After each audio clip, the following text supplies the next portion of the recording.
بات کو اتنا ناراضی ہوگی. تو جو اللہ رب العالمین آپ کو پیدا کیا ہے، سارے وسائل آپ کے لیے رکھا، تو پھر اسے بھلا رہے، اس کا انجام کیا ہوگا؟ اللہ رب العالمین نے خود کہا اولئک هم الفاسقون، یہ وہ لوگ ہیں جو اللہ کے حق کو پاتے رہنے والے ہیں.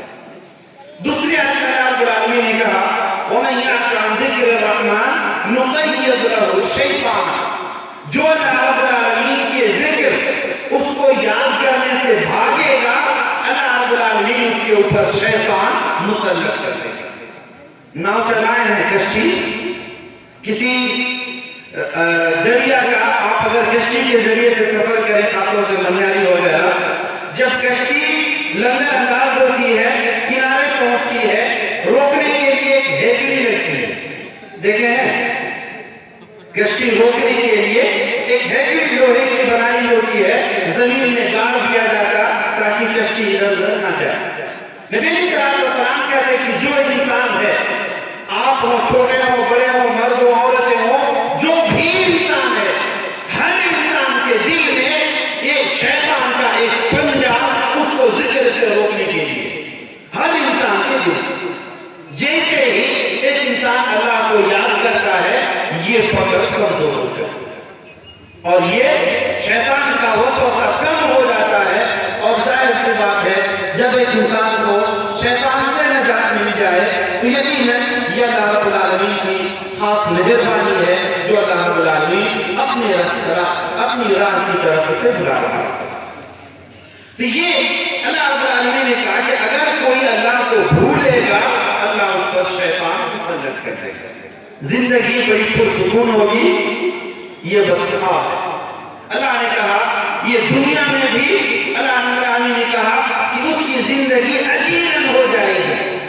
وہ پل پل یہ سوچے گا کہ کب میں سوسائڈ کر لوں اور اس زندگی سے چھٹکارا مل جائے، لیکن چھٹکارا نہیں ملے. اس کا بس ایک ہی حل اور ایک ہی علاج ہے کہ ایک انسان اللہ کے بارگاہ میں آئے. کتنے ایک سب سے آسان راستہ ہے اللہ رب العالمین کو یاد کرنے کا کہ اللہ رب العالمین نے جو 5 وقت کی نمازیں ہمارے لیے متعین کی ہیں، ان 5 اوقات میں اللہ رب العالمین کو یاد کیا جائے. یہ بھی ہم سے نہیں ہوتا. اللہ رب العالمین کی طرف سے ایک ندا لگانے والا آواز لگاتا ہے حی علی الفلاح، آؤ کامیابی کی طرف، لیکن ہم اپنے کردار سے کہتے یہ کامیابی ہمیں نہیں چاہیے، ہمیں وہ کامیابی چاہیے جو ہم چاہے. یہ اللہ رب العالمین کی ندا نہیں چاہیے، دل سے تو نہیں لیکن عمل سے یہ ظاہر ہے. اس لیے ہمیشہ ہر لمحہ اللہ رب العالمین کو یاد رکھیں. پریشانی ہو صبر کریں، اس سے نکلنے کے لیے اللہ رب العالمین سے دعا کریں. خوشی ہو، سکون ہو، پرعیش ہو، ہر معاملے میں اللہ رب العالمین کو یاد رکھیں.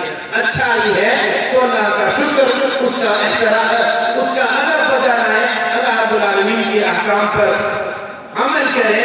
اور اگر تکلیف ہے، پریشانی ہے، صبر کریں اور اللہ رب العالمین پر بھروسہ رکھیں. اللہ رب العالمین کو کچھ نہیں پڑی ہے کہ آپ کو یوں ہی پریشان کرے. اس لیے ہر لمحہ اللہ رب العالمین کو یاد رکھیں. اللہ رب العالمین سے دعا کریں اللہ رب العالمین ہم تمام لوگوں کو جو باتیں کہی گئی انہیں سمجھنے، یاد رکھنے اور ان پر عمل کرنے کی توفیق عطا فرمائے. آمین. جزاکم اللہ خیرا و احسن الجزاء. السلام علیکم و رحمۃ اللہ وبرکاتہ.